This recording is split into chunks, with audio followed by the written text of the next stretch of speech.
Painted application ધોરણ 6 થી 12ના વિદ્યાર્થીઓ માટે અપડેટ થઈ ચૂકી છે. આ એપ્લિકેશનમાં શું છે?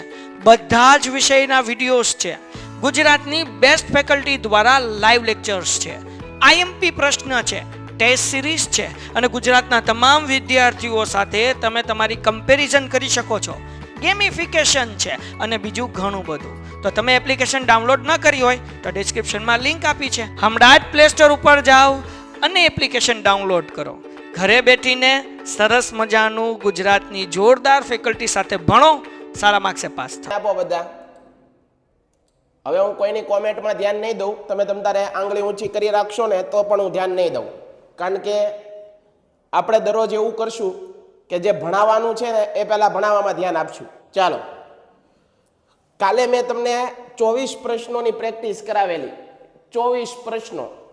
ફરીવાર આ પ્રશ્ન પાછા લઈ લઉં છું, જેથી કરીને થોડુંક રિવિઝન થઈ જાય કાલના લેક્ચરનું. અહીંયા ધ્યાન આપજો બધા. અહીંયા ધ્યાન આપજો એટલે વાંધો આવે નહીં.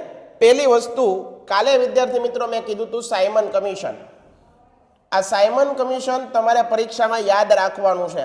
કેવું છે? મોસ્ટ આઈએમપી છે. સાયમન કમિશન પરીક્ષા માટે કેવું છે દીકરા? Most IMP. ધોરણ 9ની તૈયારી જે પણ વિદ્યાર્થી મિત્રો કરતો હોય એને સાયમન કમિશન ફરજિયાત કરવાનું. સાહેબ, સાયમન કમિશનમાં કેટલી વાત યાદ રાખવાની? પહેલા તો ક્યારે આવ્યું સાયમન કમિશન? ક્યારે આવ્યું? તો કે ભાઈ એનો જવાબ શું છે? 1927માં આવ્યું. શા માટે આવ્યું હતું? ભારતનું બંધારણ બનાવવું કે નહીં એની તપાસ કરવા માટે આવેલું. સાયમન કમિશનમાં કેટલા સભ્યો હતા ભાઈ? સાયમન કમિશન, આ સાયમન કમિશનમાં કેટલા સભ્યો? સાયમન કમિશન માં કેટલા સભ્યો હતા ભાઈ? તો સાયમન કમિશનની અંદર કેટલા સભ્યો હતા? તો મેં તમને કાલે કીધેલું 7 સભ્યો હતા. અહીંયા તમને આ પ્રશ્ન પૂછાણો કે સાયમન કમિશનમાં કેટલા સભ્યો હતા? 7. હવે તમને એવો પ્રશ્ન પૂછાય કે સાયમન કમિશન ક્યારે આવ્યું? તો શું આવશે? 1927માં. તમને એવો પ્રશ્ન પૂછાય કે સાયમન કમિશન શા માટે આવ્યું હતું? તો શું કહેવાનું? કે ભારતનું બંધારણ બનાવવું કે નહીં એની તપાસ કરવા માટે આ સાયમન કમિશન ભારતમાં આવેલું.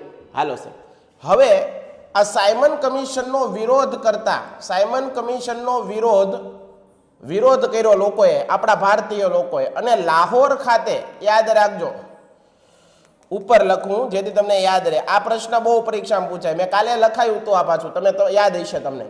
કેટલા લોકોને યાદ છે? સાયમન કમિશનના વિરોધમાં, સાયમન કમિશન એના વિરોધમાં, સાયમન કમિશનના વિરોધમાં લાહોર ખાતે, કયા શહેરમાં? લાહોર ખાતે એનો વિરોધ થયો. પંજાબ કેસરી તરીકે ઓળખાતા, પંજાબ કેસરી તરીકે ઓળખાતા, સાંભળજો, પંજાબ કેસરી તરીકે ઓળખાતા લાલા લજપત રાય, લાલા લજપત રાય એનું અંગ્રેજોની લાઠીચાર્જથી, સાંભળજો, અંગ્રેજોની લાઠીચાર્જથી શું થયું? એનું અવસાન થયું. આ લાઠીચાર્જ કરવાનો આદેશ કોણે આપ્યો હતો? આદેશ સોન્ડર્સ નામના વ્યક્તિએ આપેલો. લાઠીચાર્જ કરવાનો આદેશ કોણે આપેલો વિદ્યાર્થી મિત્રો? સોન્ડર્સ. યાદ રાખજો, આ સોન્ડર્સની હત્યા પછી કોણ કરે છે? ભગતસિંહ એનો બદલો લે છે. લાલા લજપત રાયની અવસાનનો. ભગતસિંહ, સુખદેવ, ભગતસિંહ પછી સુખદેવ. યાદ રાખજો ભાઈ, ભગતસિંહ, સુખદેવ અને રાજગુરુ એ લાલા લજપત રાયની અવસાનનો શું લે છે? બદલો. આનો સ્ક્રીનશોટ પાડી લેજો. સાયમન કમિશનમાં આટલી વસ્તુ તમને યાદ રાખવાની પડે, આટલી વસ્તુ તમને આવડવી પડે. જો મેં આખું સાયમન કમિશન બનાવ્યું અહીંયા કે ભાઈ સાયમન કમિશનમાં કેટલા સભ્યો હતા? 7 સભ્યો. સાયમન કમિશન ક્યારે આવ્યું? 1927માં. સાયમન કમિશન કોની અધ્યક્ષતામાં આવ્યું? સાયમનની અધ્યક્ષતામાં. સાયમન કમિશન સૌ પ્રથમ કયા બંદરે ઉતર્યું? મુંબઈમાં. મુંબઈમાં ભારતના લોકોએ શું કર્યો? વિરોધ કર્યો, કારણ કે એ સભ્યની અંદર એક પણ આપણો ભારતીય સભ્ય હતો નહીં. સાયમન કમિશનના વિરોધમાં લાહોર ખાતે પંજાબ કેસરી તરીકે ઓળખાતા લાલા લજપત રાયની શું થાય છે? અવસાન થાય છે, મૃત્યુ થાય છે. કેમ અવસાન થાય છે? એને લાકડી વડે મારવામાં આવે છે. આ લાકડી મારવાનો આદેશ કોણે આપ્યો? તો સોન્ડર્સ. અને સોન્ડર્સનો બદલો કોણે લીધો? ભગતસિંહ, સુખદેવસિંહ અને રાજગુરુએ સોન્ડર્સની હત્યા કરી નાખી, કારણ કે એને લાલા લજપત રાયને માર્યા હતા એટલા માટે. આટલી વસ્તુ આવડવી ગઈ. એના પછીનો બીજો ડોમિનિયન સ્ટેટસ એટલે શું? એને કહેવાય સંસ્થાનિક સ્વરાજ. ડોમિનિયન સ્ટેટસનો મિનિંગ બેટા એ થાય સંસ્થાનિક સ્વરાજ. તો આ વસ્તુ પણ આપણને એકદમ ક્લિયર કટ હોવી જોઈએ. કાગડા કૂતરાને મોતે મરીશ, પરંતુ જ્યાં સુધી સ્વરાજ્ય નહીં મળે, સાંભળજો, કાગડા કૂતરાને મોતે મરીશ, પરંતુ જ્યાં સુધી સ્વરાજ નહીં મળે ત્યાં સુધી હું આશ્રમમાં, એટલે કે સાબરમતી આશ્રમ, બરાબર, એને હરિજન આશ્રમ અમદાવાદ, એ આશ્રમમાં ફરીવાર પ્રતિજ્ઞા નહીં લઉં. આવું ગાંધીજી ક્યારે બોલ્યા હતા? આવું કોણ બોલ્યા હતા? તો કે ભાઈ ગાંધીજી બોલ્યા હતા. સાંભળજો, કોણ બોલ્યા હતા? ગાંધીજી. હવે સાહેબ, આ ગાંધીજી કયા સત્યાગ્રહ દરમિયાન બોલ્યા હતા? તમને એવો પ્રશ્ન પૂછાય, કયા સત્યાગ્રહ દરમિયાન? કયા સત્યાગ્રહ દરમિયાન? સત્યાગ્રહ દરમિયાન. તો ગાંધીજી કયા સત્યાગ્રહ દરમિયાન બોલ્યા હતા? દાંડી યાત્રા. કઈ યાત્રા? દાંડી યાત્રા. દાંડી યાત્રા ક્યારે કરવામાં આવી? 12 માર્ચ 1930. 12 માર્ચ 1930 થી ક્યાં સુધી? 6 એપ્રિલ 1930. 6 એપ્રિલ 1930. દાંડી યાત્રા કેટલા દિવસ? ક્યાંથી ક્યાં સુધી? તો અમદાવાદના સાબરમતી આશ્રમ થી લઈ અને નવસારીના દાંડી ખાતે, ઓકે, આ યાત્રા પૂરી કરવા કેટલો દિવસ લાગ્યા હતા? 24 દિવસ. કેટલા? 24 દિવસનો સમય લાગ્યો હતો. કેટલા લોકો હારવાર હતા ગાંધીજી હારે? 78 સત્યાગ્રહીઓ હારે હતા. ક્યારે ગાંધીજી નવસારીના દાંડી ખાતે પોગે છે? 5 એપ્રિલે પોગી જાય છે અને 6 એપ્રિલે મીઠાનો કાયદાનો તોડે છે. 6 એપ્રિલે મીઠાનો કાયદો તોડે છે. મીઠાનો કાયદો તોડે છે. હાલો, અને ગાંધીજી એક વાક્ય બોલે છે, મેને નમક કા કાનૂન તોડ દિયા. ક્યાં તોડ દિયા? मैंने नमक का कानून तोड़ दिया. मैंने नमक का कानून तोड़ दिया. जो आ दांडी यात्रा आखी बनावी दीधी. बीजू एवं बीजू हूँ ब्रिटिश साम्राज्यनी इमारतना पायामां, ब्रिटिश साम्राज्यनी इमारतना पायामां लूणो लगाडું છું. લૂણો લગાડું. આખી દાંડી યાત્રા ભણાવી દીધી. અહીંયા આ બધા પ્રશ્ન પૂછાય એટલે મોસ્ટ આઈએમપી બીજો પ્રશ્ન અહીંયા આપી દીધો તમને. ખાલી ને ખાલી વિવેક સર તમને વિકલ્પો નથી કરાવતા, સાથે સાથે પ્રશ્નો પણ આપતા જાય છે. એક પ્રશ્ન દાંડી યાત્રા બધાએ કરી નાખવાનો છે. દાંડી યાત્રા આખો પ્રશ્ન એક પ્રશ્ન કરવાનો છે. એક પ્રશ્ન કરવાનો છે Simon Commission, most I M P Simon Commission. હાલો બધા લોકો એકવાર આનો સ્ક્રીનશોટ પાડો અને પછી મને મોકલો તમે, એટલે હું જોઉં કે કેટલા લોકોએ સ્ક્રીનશોટ પાડ્યો. કેટલું બોર્ડ વર્ક જુઓ તમે, કેટલું બોર્ડ વર્ક કરાવી દીધું તમને. ધ્યાન આપો. નેતાજી, આ નેતાજીનું હુલામણું નામ કોને આપવામાં આવેલું છે? બરોબર યાદ રાખજો, બરોબર યાદ રાખજો સાહેબ. શું યાદ રાખીએ? અહીંયા ધ્યાન આપજો. નેતાજી તરીકે કોને ઓળખવામાં આવે? નેતાજી તરીકે કોને ઓળખવામાં આવે? સુભાષચંદ્ર બોઝ. બરોબર છે. એના પછી હિન્દના દાદા તરીકે કોને ઓળખવામાં આવે? હિન્દના દાદા. હાલો એ આવડવું જોઈએ. એના પછી લાલ તરીકે ઉપનામ કોનું છે? લાલ. બાલ,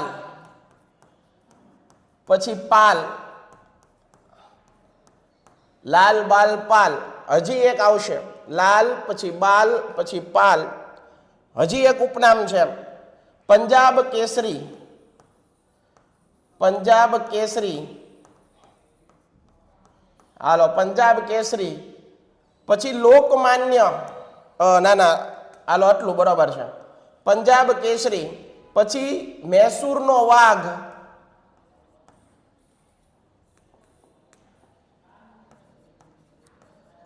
મૈસૂરનો વાઘ આ પણ પરીક્ષામાં પૂછાય છે. એના પછી મૈસૂરનો વાઘ બરાબર, એટલા ઉપનામ તમને આવડવા જોઈએ. હાલો બધાના જવાબ આપણે લખવાના છે.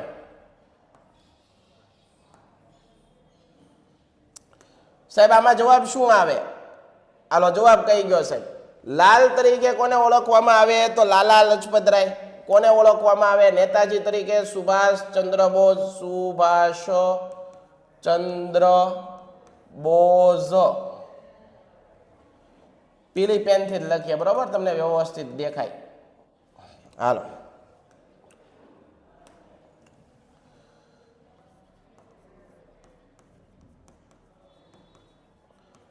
સુભાષ ચંદ્ર બોઝ.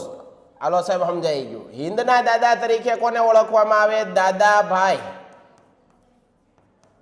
દાદાભાઈ નવરોજી. કેવા રોજી? દાદાભાઈ નવરોજી. લાલ તરીકે લાલા લજપતરાય. લાલા લજપતરાય.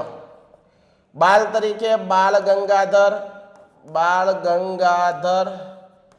લોકમાન્ય તિલક. લોકમાન્ય તિલક.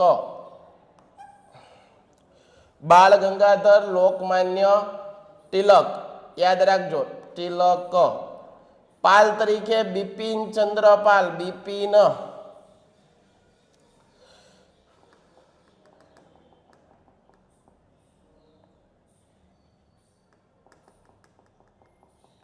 બાલ ગંગાધર તિલક અહીંયા ખાલી એટલું લખો. ઓકે, હવે પાલ તરીકે બિપિન ચંદ્ર. બાલ ગંગાધર લોકમાન્ય તિલક. બાલ તરીકે બિપિન ચંદ્ર પાલ. બિપિન ચંદ્ર પાલ.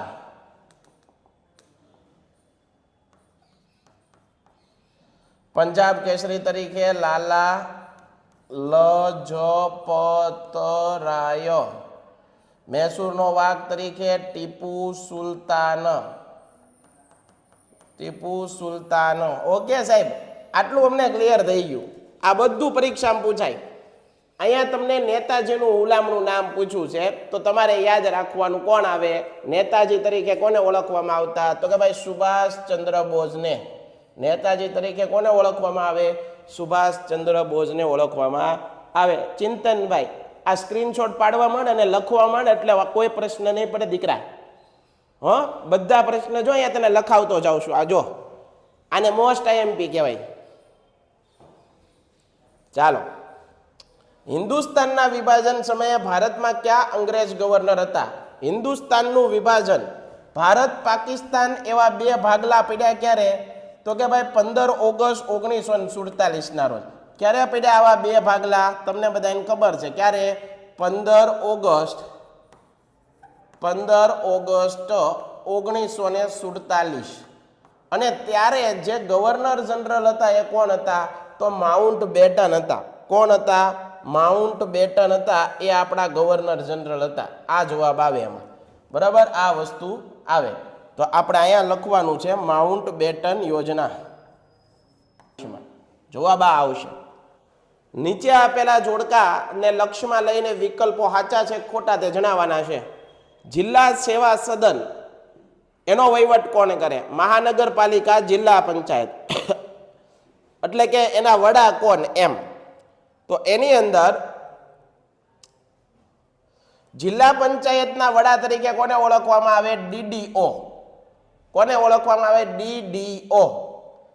મહાનગરપાલિકા છે, મહાનગરપાલિકા, એના વડા તરીકે કોને ઓળખવામાં આવે? તો ભાઈ કમિશનર. આપણે ભાવનગર છે તો મહાનગરપાલિકા છે, તો મહાનગરપાલિકાના વડા હોય કમિશનર. બરાબર. જિલ્લા સેવા સદન, જિલ્લા સેવા સદન છે એના વડા કોણ હોય? કલેક્ટર સાહેબ. કોણ હોય? કલેક્ટર સાહેબ. બરાબર. તો આ વસ્તુ પણ યાદ રાખજો, સ્ક્રીનશોટ પાડજો. વિશ્વનું સર્વોચ્ચ શિખર પૂછે દીકરા તો આવશે માઉન્ટ એવરેસ્ટ. માઉન્ટ એવરેસ્ટ આખા વિશ્વનું પૂછે તો, પરંતુ ભારતનું પૂછે તો K2 પર્વત શિખર. K2 પર્વત શિખર એનું બીજું નામ શું છે સાહેબ? તો એનું બીજું નામ છે માઉન્ટ ગોડવિન ઓસ્ટિન. Mount ગોડવિન Austen. હે વિશ્વનું સૌથી ઊંચું શિખર અને ભારતનું સૌથી ઊંચું શિખર, આ ભૂલતા નહીં. વિશ્વનું પૂછે તો માઉન્ટ એવરેસ્ટ ચીન નેપાળની, ભારત ચીન નેપાળની બોર્ડરે આવેલું છે. આ ભારતનું સૌથી ઊંચું શિખર કયું છે? K2 પર્વત. માઉન્ટ આ કોણ બનેગા કરોડપતિમાં પ્રશ્ન પૂછાણો હતો કે વિશ્વનું નહીં પણ ભારતનું સૌથી ઊંચું પર્વત શિખર કયું? તો બધા લોકોએ શું લખાયું? ત્યાં જે હોટસીટ ઉપર બેઠો હતો એને જવાબ કયો કીધો તો ખબર? Mount Everest. માઉન્ટ એવરેસ્ટ વિશ્વનું છે અને પૂછ્યું તું ભારતનું, એટલે આ જવાબ આવે K2 પર્વત, માઉન્ટ ગોડવિન ઓસ્ટિન. પતકાઈ ટેકરીઓ અને અરુણાચલ પ્રદેશમાં આવેલી છે. પતકાઈ ટેકરી ક્યાં આવેલી છે? અરુણાચલ પ્રદેશ. આ ઘણી વાર પૂછાય છે હો ભાઈ, ઘણી વખત આ પ્રશ્ન પૂછાય છે. પતકાઈ ટેકરી ક્યાં આવેલી છે? પેન્ટેડ એપ્લિકેશન ધોરણ 6 થી 12ના વિદ્યાર્થીઓ માટે અપડેટ થઈ ચૂકી છે. આ એપ્લિકેશનમાં શું છે? બધા જ વિષયના વિડીયોઝ છે. ગુજરાતની બેસ્ટ ફેકલ્ટી દ્વારા લાઈવ લેક્ચર્સ છે. આઈએમપી પ્રશ્ન છે, ટેસ્ટ સિરીઝ છે અને ગુજરાતના તમામ વિદ્યાર્થીઓ સાથે તમે તમારી કમ્પેરિઝન કરી શકો છો. ગેમિફિકેશન છે અને બીજું ઘણું બધું. તો તમે એપ્લિકેશન ડાઉનલોડ ન કરી હોય તો ડિસ્ક્રિપ્શનમાં લિંક આપી છે. હમણાં જ પ્લે સ્ટોર ઉપર જાઓ અને એપ્લિકેશન ડાઉનલોડ કરો. ઘરે બેઠીને સરસ મજાનું ગુજરાતની જોરદાર ફેકલ્ટી સાથે ભણો, સારા માર્ક્સે પાસ થાઓ. પતકાઈ ટેકરી આ પૂછાય છે. તો આ પતકાઈ ટેકરી ક્યાં આવેલી છે? તો અરુણાચલ પ્રદેશમાં. અરુણાચલ પ્રદેશમાં. તો લુસાઈની ટેકરી ક્યાં આવેલી છે? લુસાઈ મિઝોરમમાં. લુસાઈની ટેકરી ક્યાં આવેલી છે? તો મિઝોરમની અંદર. ઓકે. અરવલ્લી અને વિંધ્યાચલની વચ્ચે કયો ઉચ્ચ પ્રદેશ આવેલો છે? તો અરવલ્લી અને વિંધ્યાચલની વચ્ચે કયો ઉચ્ચ પ્રદેશ આવેલો છે? માળવા. માળવા. આ પ્રશ્ન ગોખવાના છે. અમુક પ્રશ્ન સમજવાના નહીં, ગોખી નાખવાના. હાલો, આનો સ્ક્રીનશોટ પાડી લો તો બધા. આનો સ્ક્રીનશોટ. રૂપાંતરિત ખડક અને આગ્નેય ખડક અની અંદર આપેલું છે. બની અંદર કીધું છે ગ્રેનાઇટ, ચૂનાનો ખડક અને આરસ પથ્થર. અહીંયા ખડકોના નામ છે, સામે એના ઉદાહરણ છે. તો બરોબર જોઈએ આપણે. પ્રસ્તર ખડક તો કે ભાઈ ચૂનાનો પથ્થર એ પ્રસ્તર ખડક છે. એના પછી આરસ પથ્થર છે એ કયો છે? રૂપાંતરિત. અને ત્રીજું છે ગ્રેનાઇટ. બરાબર. તો હવે જોઈ લઈએ. પહેલાની અંદર બી આવે. કઈ કઈ જગ્યાએ પહેલામાં બી આવે છે? ઓકે. બીજાની અંદર સી આવે છે. તો બીજાની અંદર સી કઈ જગ્યાએ આવે છે? ઓકે. અને ત્રીજાની અંદર એ આવે છે. તો આ જવાબ સાચો છે.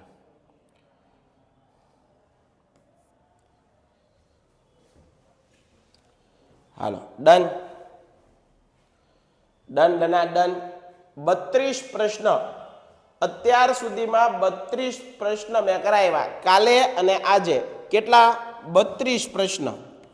આ 32 પ્રશ્ન છે એના ગુણ્યા આ 32 પ્રશ્ન કરાવ્યા એનીથી મેં વિશેષ કેટલા બધા તમને નાના મોટા પ્રશ્ન કરાવડાવી નાખ્યા. એટલે તમને જે ટૂંકા પ્રશ્ન પૂછાય ને એમાં વાંધો જ ન આવે. બરાબર. આ રીતે તૈયારી કરો ને તો આનો આ લેક્ચર ફરી વાર જોઈ લેવાનો આપણે. બરાબર. હાલો, હવે આગળ વધીએ છીએ. નીચેનામાંથી કયું વિધાન ખોટું છે? અહીંયા ખોટું શોધવાનું છે. શું કીધું? ખોટું શું છે તે શોધીને લખો. કશિશ, સોનું, ચાંદી, પ્લેટિનમ કિંમતી ધાતુમય છે. ભાઈ, સોનું કેટલું કિંમતી છે બધાને ખબર, નાના છોકરાને ખબર. ચાંદી, આ પ્લેટિનમ, આ બધું તો સાચું. તો આ વિધાન કેવું છે? સાચું છે. આપણે ખોટું ગોતવાનું છે. બોક્સાઇટ, ટિટાનિયમ, મેગ્નેશિયમ હલકી ધાતુમય છે. તો આ પણ સાચું છે. આ પણ સાચું છે. ટંગસ્ટન, મેંગેનીઝ, ક્રોમિયમ વગેરે અધાતુ છે. આ વસ્તુ ખોટી છે. નિધિ, શિશુ, તાંબુ, લોખંડ વગેરે સામાન્ય ઉપયોગમાં લેવાય છે. આ વિધાન સાચું છે. તો આપણો જવાબ શું આવશે? જે ખોટું છે એ અહીંયા ખોટું ગોતવાનું કીધું હતું. બરાબર છે. સંસદ હોય ને, સંસદ, આ સંસદને કહેવાય કેન્દ્રની ધારાસભા. શું કહેવાય? કેન્દ્રની ધારાસભા કહેવાય. સંસદને શું કહેવાય? કેન્દ્રની ધારાસભા. બંધારણનો અનુચ્છેદ 79 સંસદની વાત કરે છે. સંસદના મુખ્ય 3 અંગો છે. મુખ્ય 3 ગૃહ અંગો કેટલા? 3. એક છે લોકસભા, બરાબર, એની વાત કરી છે 81 ની અંદર કરી છે. એના પછી રાષ્ટ્રપતિ, આ છે ને એ અભિન્ન અંગ છે, એવું આપણે મેં લખાયું હતું, અભિન્ન અંગ. અને એક છે રાજ્યસભા, આ છે 80. તો કેન્દ્રની ધારાસભાનું અભિન્ન અંગ કોણ થયું? રાષ્ટ્રપતિ. તો અહીંયા પણ જવાબ શું આવે? રાષ્ટ્રપતિ. અહીંયા રાજ્યની ધારાસભા કીધી હોય તો જવાબ ફરી જાય, રાજ્યપાલ આવે. રાજ્યની ધારાસભા પૂછી હોય તો વિધાનસભા, વિધાનમંડળ, અને વિધાનમંડળની અંદર અભિન્ન અંગ રાષ્ટ્રપતિ. આયોજન પંચ અથવા નીતિ પંચના અધ્યક્ષ હોદ્દાની રૂએ કોણ હોય? છે ભાઈ, બંધારણ છે ને, આ બધું બંધારણમાં લખ્યું છે. અને બંધારણની અંદર આ કલમની અંદર લોકસભાની વાત કરી છે. 81 નંબરનું કલમ ખોલો ને, 81 નંબરની, તો એમાં લોકસભા હોય. 80 નંબરની કલમ ખોલો ને, તો એમાં રાજ્યસભા હોય. સમજાણું? એના મુજબ આપણો દેશ ચાલે છે. આયોજન પંચ અને નીતિ પંચના અધ્યક્ષ હોદ્દાની રૂએ કોણ છે? તો એમાં કોણ આવે? વડાપ્રધાન આવે. એમાં કોણ આવે? વડાપ્રધાન. પંચાયતી રાજનું માળખું કેવું છે? ત્રિસ્તરીય પંચાયતી રાજ. ગુજરાતમાં ધારાસભા નથી. ગુજરાતમાં ખાલી જગ્યા ધારાસભા નથી. દ્વિગૃહી ધારાસભા નથી આપણા દેશ ગુજરાતમાં. વનગૃહી વિધાનસભા છે, વિધાન પરિષદ છે નહીં. હાલો આનો સ્ક્રીનશોટ પાડો, પછી એની પહેલાનું પેજ તમને કરી દઉં. આનો સ્ક્રીનશોટ પાડી લ્યો, પછી એની પહેલાનું પેજ છે એનો સ્ક્રીનશોટ પાડવાનો બાકી હોય એ પાડી લ્યો. અહીંયા વરસાદ પડે. ભારત, આ મેઘાલય છે, આ શહેર ક્યાં આવેલું છે? કયા રાજ્યમાં? મેઘાલય. ભારત સરકારની હવામાન વિભાગની મુખ્ય કચેરી ક્યાં આવેલી છે? દિલ્હી. ક્યાં આવેલી છે? દિલ્હી નહીં સાહેબ, દિલ્હીમાં. ઓકે, હાલો સાહેબ, આ વસ્તુ અમે અહીંયા ક્લિયર. ભારતમાં ખાલી જગ્યા મહત્વની ઋતુ છે. મહત્વની ઋતુ કઈ? તો કે ભાઈ ચોમાસું એ મહત્વની ઋતુ છે. તો ભાઈ હા, ચોમાસું ન હોય તો વરસાદ ન આવે, વરસાદ ન આવે તો ખેતી ન થાય. ઓક્ટોબર હીટ ગુજરાતમાં ખાલી જગ્યાના નામે ઓળખવામાં આવે છે. ભાદરવાનો તાપ, હમણાં જ ચેપ્ટર પૂરું કર્યું. ભાદરવાનો તાપ. 2 અક્ષાંશ વચ્ચે કેટલું કિલોમીટરનું અંતર? 111 કિલોમીટર. 111 કિમી. બરાબર, 111 કિલોમીટરનું અંતર. આ કામનો પ્રશ્ન, આ પણ કામનો પ્રશ્ન. આ 2 પ્રશ્ન કેવા છે? Most IMP. એ ભાઈ સ્ક્રીનશોટ પાડતા જાજો તમે. એટલે કે સંયુક્ત રાષ્ટ્રોની સ્થાપના થઈ 24 ઓક્ટોબર 1945, 10 ઓક્ટોબર 1945, 24 નવેમ્બર 1945. તો જવાબ આવે 24 ઓક્ટોબર 1945. યુનાઇટેડ નેશન્સની સ્થાપના થઈ.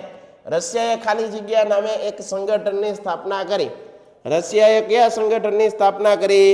તો કે ભાઈ વોર્સો કરાર. કેવા સંગઠન? વોર્સો કરાર નામના સંગઠનની સ્થાપના કરી. ખાલી જગ્યાની કટોકટીને ઠંડના યુદ્ધના અંતના આરંભ તરીકે ઓળખવામાં આવે છે. ક્યુબાની કટોકટી. તમારા માટે વિભાગ બી અને સી અને ડી માટે ક્યુબાની કટોકટી મોસ્ટ આઈએમપી. ક્યુબાની કટોકટી. આ ટોપિક કરી જ નાખવાનો. ક્યુબાની કટોકટી તમારે મોસ્ટ આઈએમપી પ્રશ્ન આખો પાકો કરી નાખવાનો છે. બરાબર, આખો પ્રશ્ન પાકો કરી નાખવાનો છે. પછી સંયુક્ત રાષ્ટ્રોના ખતપત્રો યાદ રાખવાનું છે. આ પ્રશ્ન સંયુક્ત રાષ્ટ્રોના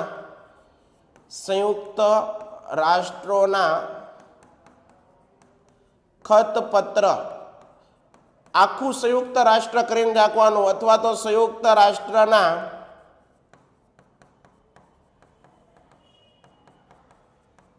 ઉદ્દેશો, આ બધું કરીને જવાનું છે. આટલા પ્રશ્ન તમને ખબર આવવા પડે, એ આવડવા જ પડે, એમ નો આવડવા પડે એમ નહીં, આવડવા જ પડે. પશ્ચિમ જર્મનીએ આર્થિક અને અન્ય ક્ષેત્રોમાં સાધેલી પ્રગતિ ખાલી જગ્યા તરીકે ઓળખાય છે. તો એ કેના નામે ઓળખાય છે? જર્મન ચમત્કાર તરીકે ઓળખવામાં આવે છે. 11 માર્ચ 1985 ખાલી જગ્યા સોવિયત રશિયા સામ્યવાદી પક્ષના નવા મહામંત્રી તરીકે ગોર્બોચોવ. આમાં જવાબ એક જ વ્યક્તિ આવે, ગોર્બોચોવ, મિખાઇલ ગોર્બોચોવ. હાલો આનો સ્ક્રીનશોટ પાડો. આજે આઈએમપી પ્રશ્ન કર્યા એ તમને આવડવા પડે. 2 માર્કમાં 3 માર્કમાં જે પણ પ્રશ્ન પૂછાય આ બધા પ્રશ્ન કરવાના, આખા પોઈન્ટ કરી નાખવાના. આગળ મેં તમને કીધું દાંડી યાત્રા, 9મા ધોરણના વિદ્યાર્થીને દાંડી યાત્રા આવડવી પડે. 9મા ધોરણના વિદ્યાર્થીને અસહકારનું આંદોલન આવડવું જ પડે. 9મા ધોરણનો વિદ્યાર્થી હોય એને બ્રિટિશ કંપની શાસનની સામાજિક અને આર્થિક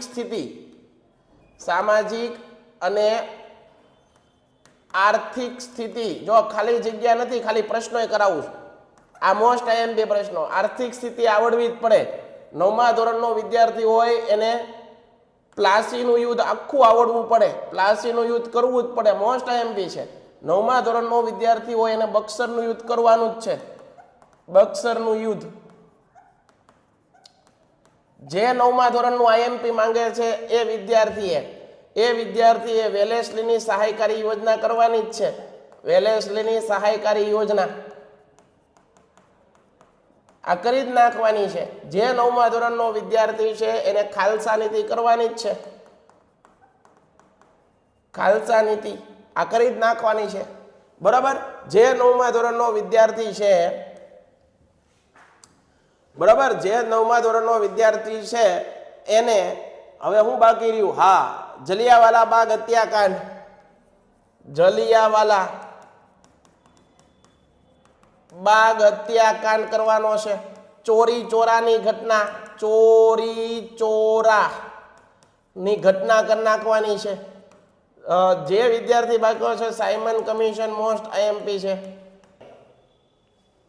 તમારે સ્ક્રીનશોટ પડાય અને પછી આ બધા વચાય તમારી ટેક્સ્ટ બુકમાં આઈએમપી લખી નાખવાનું, પછી વાંચવાનું. તમને તો જ આવડવાનું છે. બાકી હાથ ઊંચા કરે રાખશો તેનાથી કાંઈ આવડશે નહીં.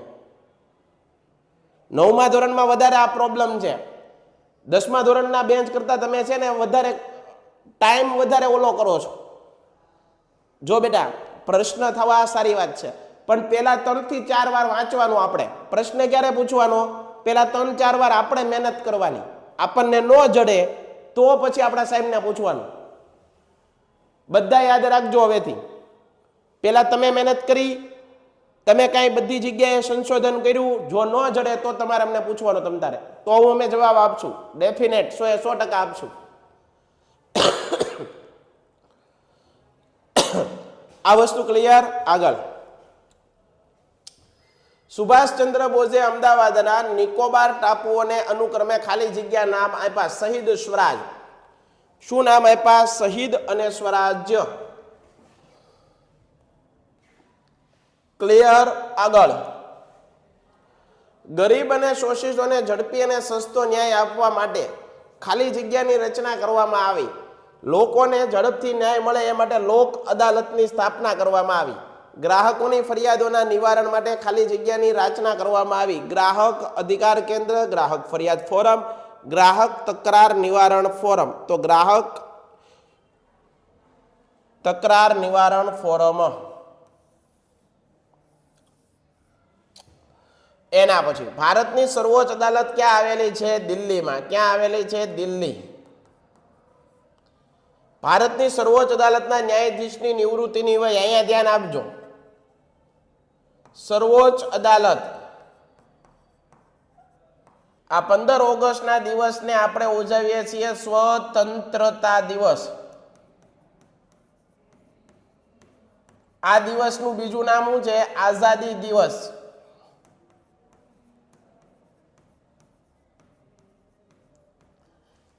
સાહેબ એના પછી 26 જાન્યુઆરી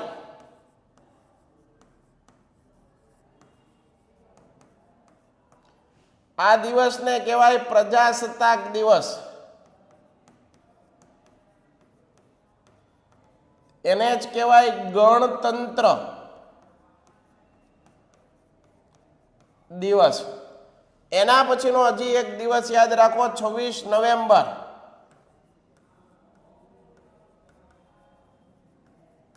$1949. આને ઓળખાય બંધારણ દિવસ અથવા તો એને સંવિધાન દિવસ તરીકે ઓળખાય. આ 3 દિવસ પાકા રાખવાના, યાદ રાખવાના. ખાલી જગ્યા દાંડી કૂચની તુલના ગૌતમ બુદ્ધના મહાવિનિષ્ક્રમણ સાથે કરેલી તો મહાદેવભાઈ દેસાઈ, આ મહાદેવભાઈ દેસાઈ હતા, એને દાંડી યાત્રાને ગૌતમ બુદ્ધના જે નિષ્ક્રમણ ની સાથે સરખામણી કરેલી. નિષ્ક્રમણ કરવું એટલે હું? ડગલું માંડવું. ડગલું માંડવું એટલે કંઈક મોટું કામ કરવું, કંઈક મોટી સિદ્ધિ મેળવવી. આ દાંડી યાત્રાએ ભારતના લોકોને જાગૃત કર્યા હતા. બહુ મોટું કામ હતું ગાંધીજીનું. ખાલી જગ્યા ભારતના દેશી રાજ્યોના ભારતીય સંઘમાં વિલીનીકરણ કર્યું. કોણે વિલીનીકરણ કરવું એટલે બધાને ભેળવી દીધા. 562 દેશી રજવાડાઓ અલગ હતા, એને બધાને ભેગા કોણે કર્યા? સરદાર વલ્લભભાઈ પટેલ. પેન્ટેડ એપ્લિકેશન ધોરણ 6 થી 12ના વિદ્યાર્થીઓ માટે અપડેટ થઈ ચૂકી છે. આ એપ્લિકેશનમાં શું છે? બધા જ વિષયના વિડીયોઝ છે. ગુજરાતની બેસ્ટ ફેકલ્ટી દ્વારા લાઈવ લેક્ચર્સ છે. આઈએમપી પ્રશ્ન છે, ટેસ્ટ સિરીઝ છે અને ગુજરાતના તમામ વિદ્યાર્થીઓ સાથે તમે તમારી કમ્પેરિઝન કરી શકો છો. ગેમિફિકેશન છે અને બીજું ઘણું બધું. તો તમે એપ્લિકેશન ડાઉનલોડ ન કરી હોય તો ડિસ્ક્રિપ્શનમાં લિંક આપી છે, હમણાં જ પ્લે સ્ટોર ઉપર જાઓ અને એપ્લિકેશન ડાઉનલોડ કરો. ઘરે બેઠીને સરસ મજાનું ગુજરાતની જોરદાર ફેકલ્ટી સાથે ભણો, સારા માર્ક્સે પાસ થાઓ.